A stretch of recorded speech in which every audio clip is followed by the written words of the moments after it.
Colin Powell knew where he came from. Jamaica, the Bronx, an immigrant family that built something real in a country that did not guarantee them anything. That story was true, but when genetic genealogists traced his ancestry past the family record, they found threads that no immigration document had ever captured. The DNA pointed it across 3 continents, through histories far older and darker than the American success story contained. What the science uncovered changes the picture entirely. Before we dive in, comment where you are watching from and click subscribe. Colin Powell was born in Harlem in 1937 and raised in the South Bronx, the son of Luther Theophilus Powell and Maud Ariel McCoy, both of whom had immigrated from Jamaica in the 1920s. The neighborhood he grew up in was dense with Caribbean immigrants, Jamaicans, Trinidadians, Barbadians, people who had crossed the Atlantic not in chains but by choice, carrying with them a particular kind of pride that came from voluntary migration and cultural cohesion. Powell absorbed that identity completely. He spoke later in life about the Jamaican community of his childhood as a place with its own internal logic, its own standards, its own expectations, its own sense of what was possible. His parents were part of a generation that had left one island to build something on another shore, and they transmitted that orientation to their son with precision. You knew where you were from. You carried it. That sense of origin shaped Powell across every stage of his career. He went through ROTC at City College of New York, through Vietnam, through the Reagan and Bush administrations, through his appointment as the first Black chairman of the Joint Chiefs of Staff, and through his tenure as Secretary of State under George W. Bush. The Jamaican immigrant identity remained a fixed point. It was the foundation of the story he told about himself, and it was the story the country told about him. But a family story, even a true one, begins where living memory begins. It begins with the oldest person who could speak and was willing to. It begins with the records that survived, the photographs that were not lost, the names that were written down. It does not begin where the biology begins. Ancestry. Science operates without those constraints. It does not require a surviving witness or a preserved document. It reads what the body has carried forward across generations, unchanged and unedited, through lines of descent that predate any family story by thousands of years. Powell's story began in Jamaica. The DNA began somewhere else entirely, and the distance between those 2 starting points is where the real history lives. Jamaica sits in the Caribbean Sea, roughly 90 miles south of Cuba, an island of 2.5 million people whose recorded history begins not with the people who lived there first, but with the people who arrived to exploit it. The Spanish came in 1494. The British took the island in 1655. What followed was one of the most intensive plantation economies in the Atlantic world, built on the forced labor of people transported from West and Central Africa in numbers that are still difficult to fully absorb.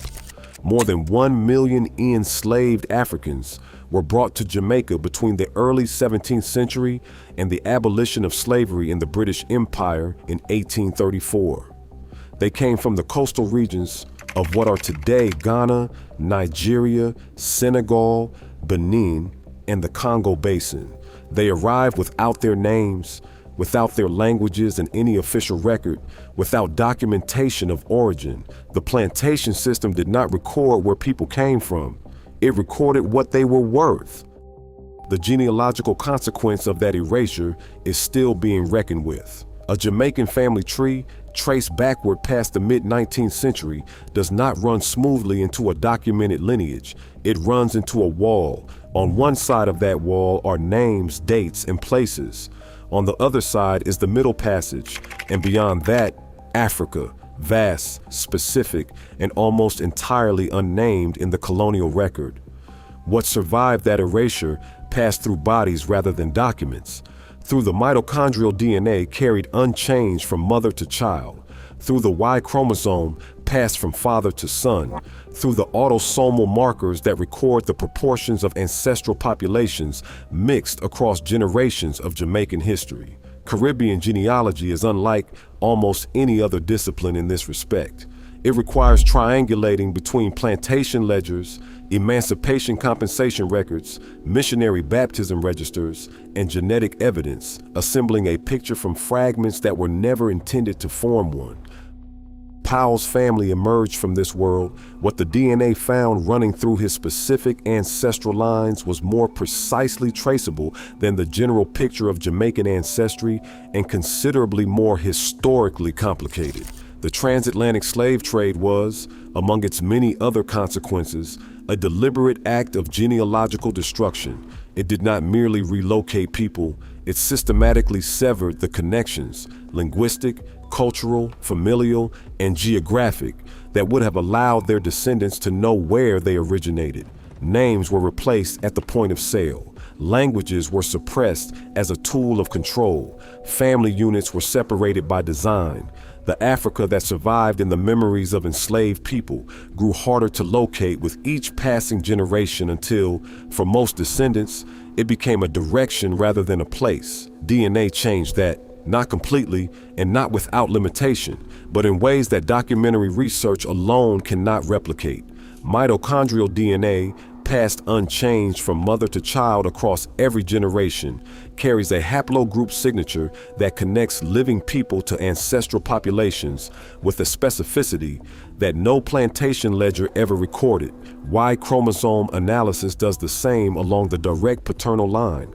Autosomal testing, which examines markers from all ancestral lines, produces population-level estimates that can identify the regions of Africa most likely represented in a given genome.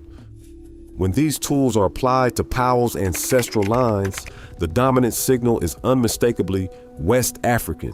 The haplogroups identified point most consistently toward populations in present-day Ghana and Nigeria, toward the Akan-speaking peoples, including the Ashanti, and toward the Yoruba and related groups further east along the Gulf of Guinea. These were among the largest source populations for the Jamaican slave trade, taken in significant numbers during the height of the Atlantic traffic in the 17th and 18th centuries. What those populations represented before the trade reached them is a history that the plantation record never acknowledged. The Ashanti Confederacy was a sophisticated and powerful state. The Yoruba city-states were centers of trade, art, and political complexity. These were not peripheral peoples on the edge of history. They were civilizations with their own internal depth, and the slave trade did not begin at their shores. It interrupted what was already there. The African thread in Powell's ancestry is the deepest and the oldest, but the DNA found other threads running alongside it, and those told a different kind of story entirely. European ancestry in Jamaican family trees does not arrive through the kind of history that gets passed down at dinner tables. It arrives through the plantation system, through the legal architecture of chattel slavery, through a structure that gave enslaved women no standing, no recourse, and no record.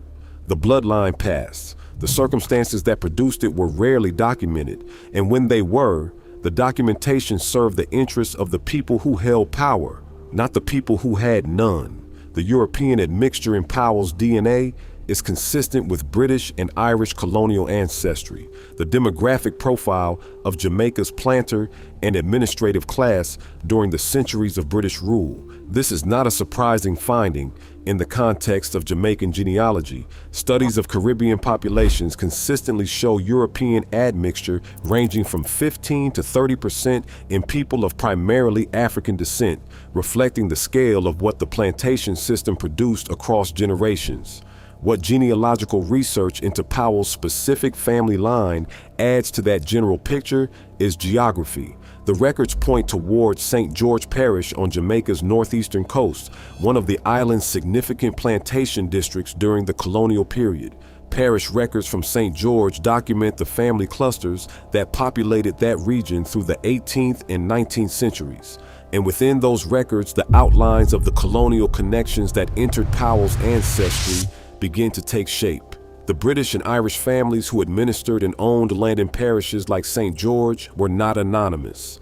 They left wills, property records, church registers, and eventually compensation claims filed under the Slavery Abolition Act of 1833. Those compensation records, now digitized and searchable through the Legacies of British Slavery database at University College London, capture the full scope of who owned whom in colonial Jamaica, recorded in the detached language of property accounting. The European thread in Powell's Ancestry leads back into that documentation. It does not lead to a single dramatic name with the clarity of a confirmed genealogical link, but it leads toward a colonial world whose records are specific enough to narrow the picture considerably. And the further researchers followed that thread, the more specific it became. The surname Powell is not Jamaican in origin. It is Welsh, derived from the Welsh patronymic Ap Hywel, meaning son of Howell, a name carried through the Celtic tradition of tracing descent through the father's given name rather than a fixed family surname. From Wales, the name spread into England, and from England into the broader British colonial world, arriving in Jamaica through the migration of British settlers, administrators, and planters who followed the flag of empire across the Atlantic. How a Welsh and British surname comes to be carried by a Jamaican family of African descent is a question with a specific historical answer. Under the plantation system, enslaved people did not choose their names. Names were assigned by slaveholders, often reflecting the owner's own surname, a classical reference or simple convenience. At emancipation in 1834, formerly enslaved people were required to register with colonial authorities, and many of those registrations formalized the names that had been imposed upon them or adopted the surnames of the households in which they had lived. The name Powell, in this context, is not evidence of Welsh ancestry. It is evidence of the colonial system, but the DNA tells a more complicated story than the surname alone. The European admixture in Powell's ancestral lines is not merely the genetic trace of a name imposed at emancipation. It reflects actual biological ancestry, the introduction of European genetic material into the family line through the mechanisms of the plantation system. And the genealogical research that traces that admixture points toward British colonial families with documented presence in Jamaica's northeastern parishes during the height of the plantation era. The Powell name and the European DNA do not necessarily point to the same source. One came through the naming practices of slavery, the other came through biology.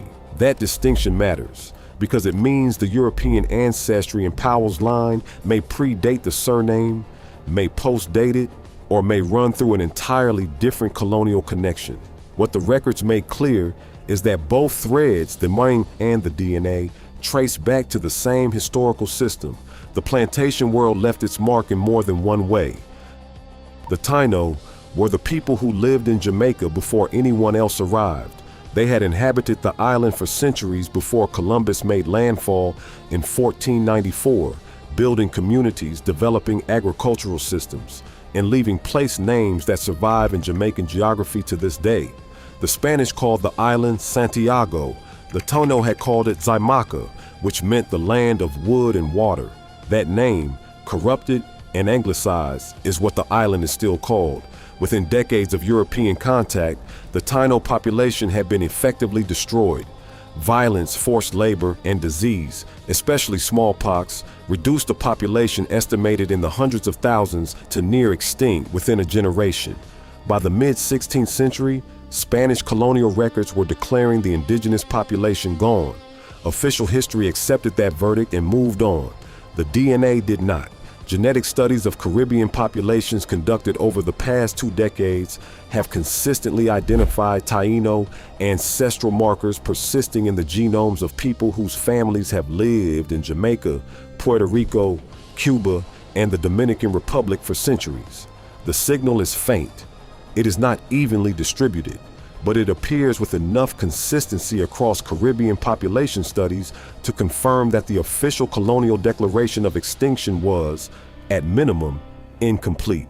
Some Taíno ancestry survived, absorbed into the colonial population through intermarriage and the gradual biological mixing that the plantation era produced across all of its constituent populations. In Powell's ancestral profile, that signal appears. It is not a dominant thread. It does not reframe the primary African ancestry that runs through his paternal and maternal lines, but it is present, a faint genetic record of a people whom colonial history declared erased, persisting in the DNA of a man who became one of the most powerful figures in the history of American government. The Sephardic signal adds another layer. Jamaica's history includes a significant Jewish community, Sephardic Jews, expelled from Spain and Portugal following the Inquisition of 1492, who found refuge in the Caribbean and established themselves in Jamaican commerce and society by the 17th century. Genetic traces consistent with Sephardic ancestry appear in Powell's profile as well, faint but present. The picture assembling from the DNA was not what any single origin story could have predicted. Taken together, the ancestral threads the DNA identifies in Colin Powell's family line form a map of the Atlantic world at its most consequential, West African in its dominant signal, pointing toward the Akan and Yoruba peoples taken by the slave trade in its peak centuries. British and Irish colonial in its European admixture, introduced through the plantation system that made Jamaica one of the most profitable and brutal economies in the history of empire. Faintly, Taíno, a biological remnant of the people whom colonial history declared extinct, and carrying a possible Sephardic trace, a thread connecting Powell's ancestry to the Jewish refugees who rebuilt their lives in the Caribbean after the Inquisition drove them from Iberia. No single identity label contains that map. No immigrant narrative, however proud and however accurate in its own terms, reaches back far enough to hold it. The story Powell told about himself, Jamaican, Caribbean, American, was true at every level it operated on. The DNA simply operates on a different level, one that predates nationality, predates the Caribbean as a cultural concept, predates the existence of the countries whose flags those ancestral populations eventually lived and died under. What the full ancestral picture does is not contradict Powell's identity. It expands the historical frame around it. The man who served as the first black chairman of the Joint Chiefs of Staff, who represented the United States at the United Nations, who carried the weight of American military and diplomatic power through some of the most consequential decisions of the late 20th and 21st centuries. That man was, in his biology, a product of the slave trade, colonial violence, indigenous near extinction, and the Jewish diaspora, all of it running simultaneously, invisibly, through the same family line. Powell spoke often about the promise of America, about what the country could offer people who arrived with nothing and built something. The DNA suggests that what he brought with him was not nothing. It was a history vast enough to contain multitudes. One question that history raises, however, remains beyond what the evidence can answer. The question the DNA cannot answer is the one that matters most to the descendants of the transatlantic slave trade. It is not a question about percentages or haplogroup labels. It is a question about a specific place, a village, a people, an ethnic identity that existed in West Africa before the slave ships arrived, and that the trade was specifically designed to sever from the people it took. The West African signal in Powell's ancestry points toward Ghana and Nigeria, with the probability that population genetics can offer. It suggests Akan or Yoruba origin, with a confidence that grows from the consistency of the haplogroup data and the historical record of which populations were taken to Jamaica in the largest numbers. But probability is not identity. A genetic signal pointing toward a region is not the same as knowing the name of the community, the language spoken there, or the specific lineage that was interrupted when someone's ancestor was taken onto a ship and carried across the Atlantic. That specificity, the kind that would allow a descendant to say not just West African, but Ashanti, not just Nigerian, but Yoruba, from a particular city or clan, is what the slave trade destroyed, and what current genetic science, for all its advances, cannot yet fully restore. The databases that population genetics relies on are improving. The reference populations against which DNA is compared are expanding. Future testing may narrow the answer, but the answer as it stands today is a region, not a name.